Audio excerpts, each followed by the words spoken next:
안녕하세요. 결혼 생활 4년 만에 이혼을 결심한 30대 여성입니다. 어디다 얘기할 곳이 마땅치 않아서 이렇게 글을 쓰게 되었습니다. 망신스러운 이야기라서 주변엔 차마 못하겠고, 그렇다고 친정 부모님께 하자니 걱정하실 게 뻔해서 못하겠더라고요.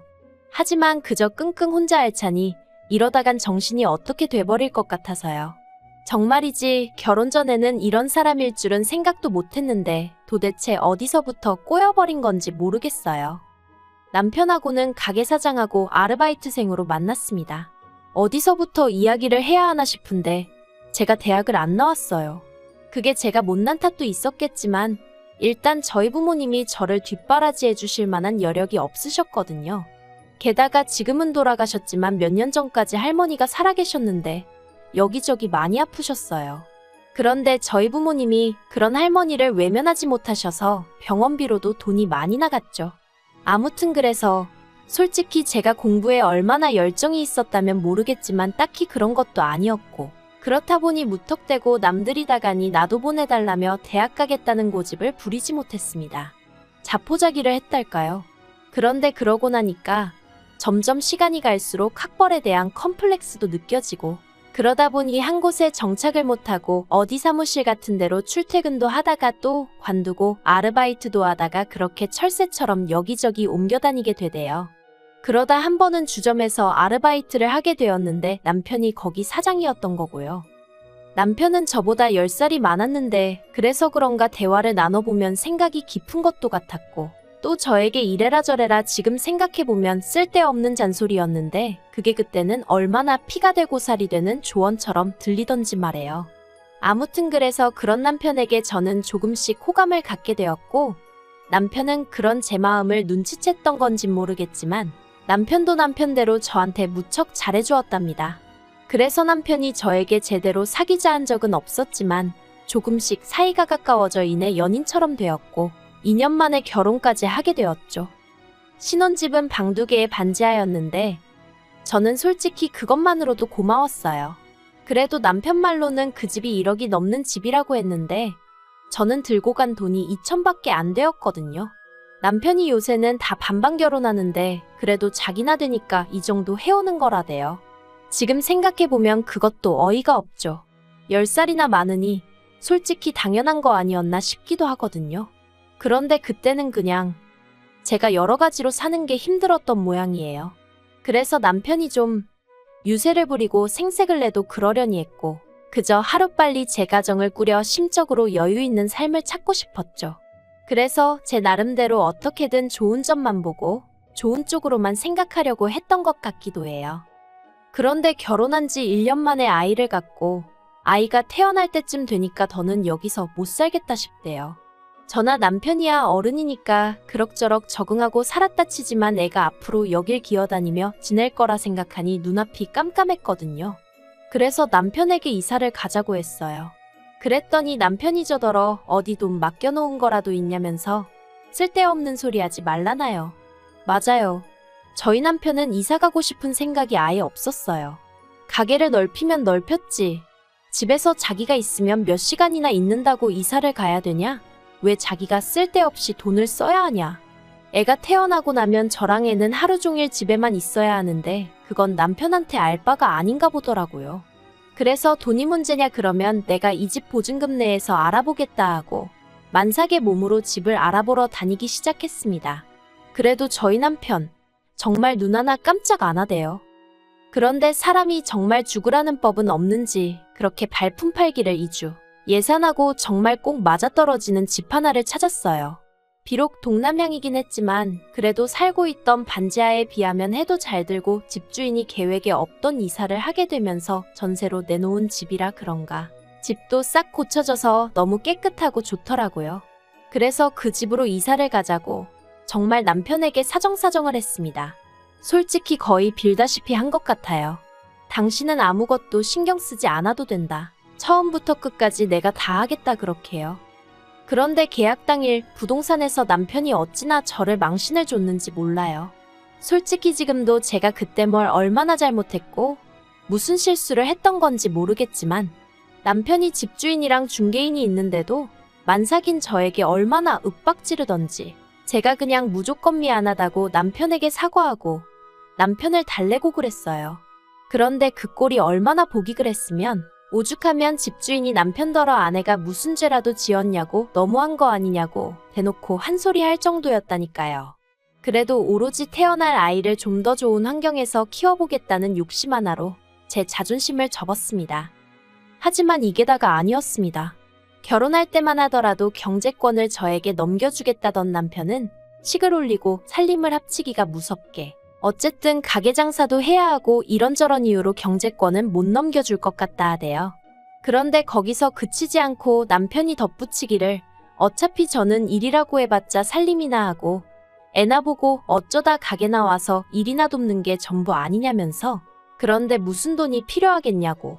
그러니까 앞으로 한 달 생활비로 50만 원에 그래도 생각해준다는 식으로 제 용돈으로 20만 원을 주겠다더군요. 그런데 아무리 이게 몇 년 전 이야기라고 해도 50만 원은 세 식구 살림을 꾸려나가는데 충분한 액수가 아니었어요. 그래서 남편에게 50만 원은 부족할 것 같다고 조심스레 이야기를 꺼냈었는데 남편이 저더러 해보지도 않고 벌써부터 돈 쓸 궁리나 하냐면서 저를 무슨 사치스러운 사람 마냥 취급을 하더라니까요. 그래서 울며 겨자 먹기로 어쩔 수 없이 50만 원으로 살림을 시작했는데 아니나 다를까 턱없이 부족했어요. 그러니 제 용돈이랍시고 준 20만 원도 대부분 결국 생활비로 써야만 했죠.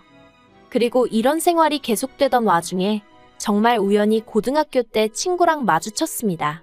아주 친한 건 아니었어도 서로 불편한 감정 없이 지내던 친구였는데 마트에서 절 보곤 한눈에 알아봤다며 반가운 체를 하더라고요. 그런데 전 그때 정말 초라한 상황이었거든요. 소세지 한 봉지를 사면서도 남편한테 물어보고 사야 했을 만큼요. 그래서 친구랑 마주친 그 상황이 그렇게 달갑지만은 않대요. 하지만 친구는 그런 제 마음을 아는지 모르는지 저더러 커피 한잔 하자더니 묻지도 않았는데 그간 자기가 지내온 이야기를 하더라고요. 그런데 그게 왜 그렇게 듣기 싫으면서도 부럽던지요. 아무튼 그렇게 서로 연락처를 교환하고 집에 오는데 왜인지 닭똥 같은 눈물이 줄줄 나더라니까요. 그리고 며칠 뒤 저는 남편에게 이혼하자고 했어요. 친구랑 만났다가 정신이 들었다 이런 소리는 할 필요도 없었고요. 그냥 더는 이런 식으로 힘들어서 못 살겠다. 이혼해달라 했죠. 그런데 남편이 너무 쉽게 그래 네가 못 살겠다는데 별 수 있냐. 헤어지자 그러대요. 참으로 기가 막혔죠. 최소한 왜냐고 이유는 물어봐줘야 하는 거 아닌가 싶기도 하고.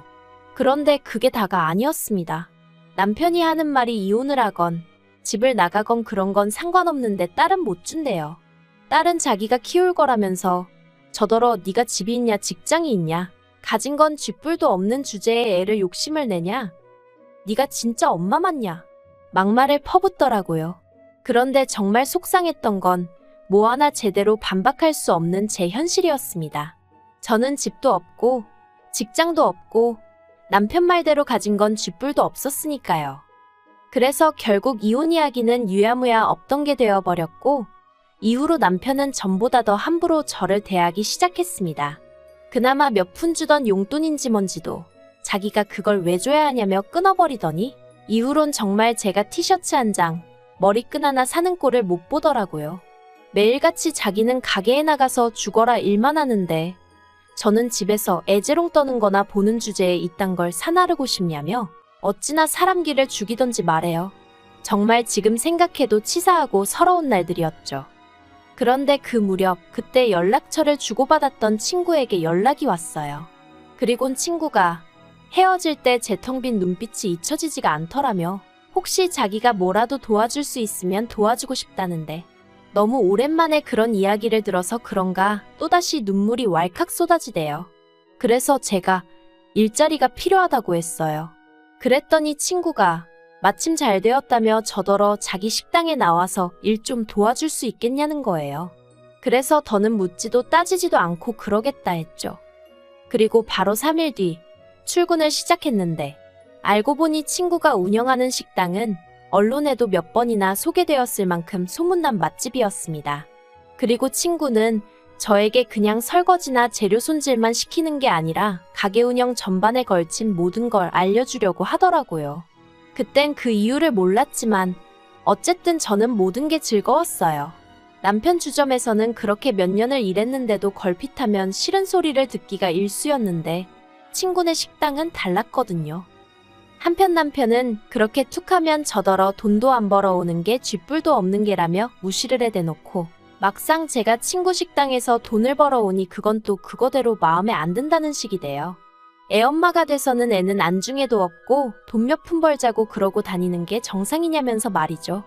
그런데 사람이 그래도 주머니에 돈 몇 푼 들어오니까 나름대로 기가 살더라고요. 친구 식당이 무슨 숙박시설은 아니지만 막말로 남편하고 싸우다 쫓겨나면 전에는 친정엔 차마 못 가겠고 그러니 어디도 갈 곳이 없는 거나 마찬가지였거든요. 그런데 이젠 친구 식당에라도 가 있으면 된다 하는 생각도 들고 그러니까 저도 전처럼 기가 죽지는 않더라고요. 그래서 애를 그렇다고 내가 나 몰라라 한 것도 아니고 어린이집에서 잘 봐주고 있는데 왜 시비냐 하고 맞붙었어요. 그랬더니 남편은 그 어린애를 어린이집에 맡겨놓고 마음이 편하냐며 또다시 제 심기를 건드렸고 그래서 저도 그러면 돈 더 벌어다 주라고 그럼 나도 일 안 하고 애만 보면 되니 얼마나 좋겠냐고 받아쳤죠. 그리고 그렇게 1년의 시간이 흘러 지난 5월이었습니다. 친구가 저에게 기니할 이야기가 있다더니 자기가 유학을 간다대요.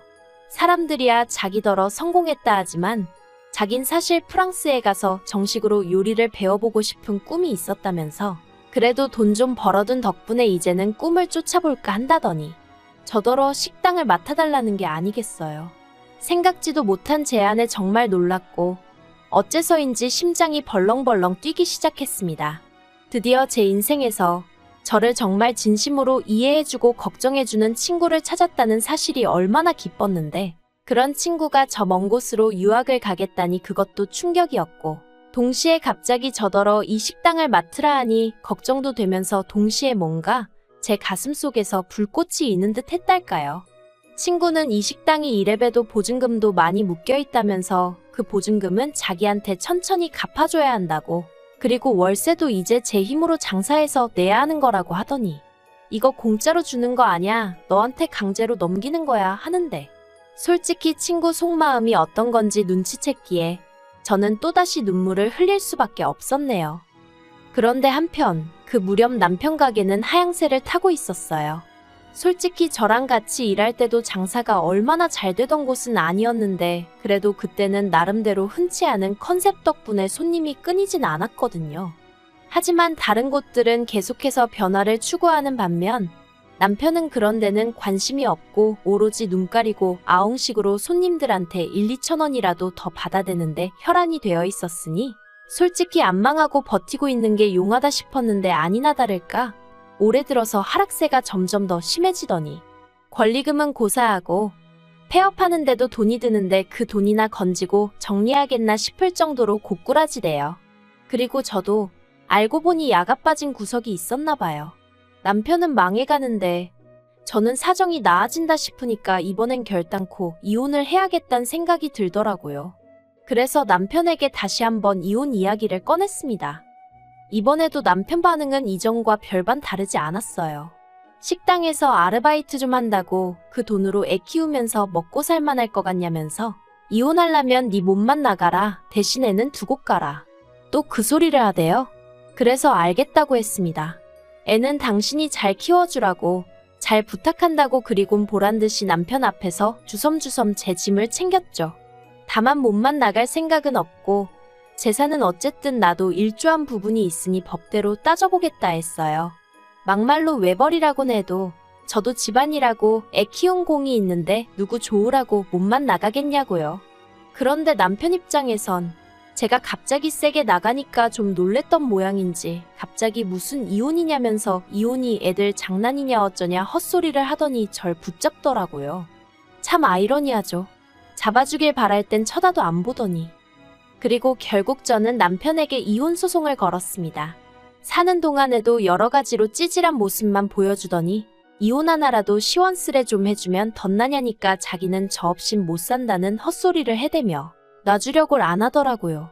저더러 앞으로 평생에 못 보고 살아도 상관없냐 그러길래 세상이 어떤 세상인데 설마 평생 못 보고 살겠냐 걱정 말라고 했더니 이도저도 씨가 안 먹힌다 싶었는지 절대 이혼 안 해준다고 버티길래 결국 몇몇 변호사 만나 상담받고 그중 가장 믿음직한 사람 하나 선임해 소송 시작했습니다.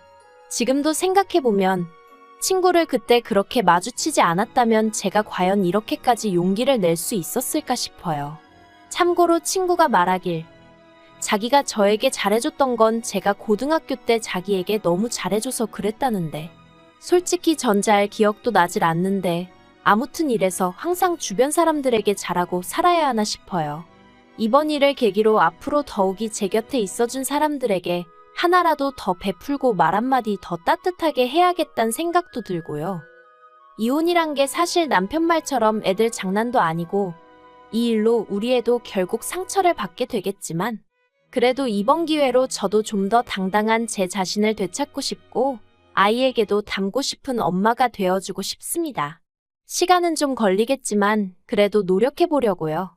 더는 다른 사람이 저를 쥐고 흔들게끔 자포자기하지 않을 거예요.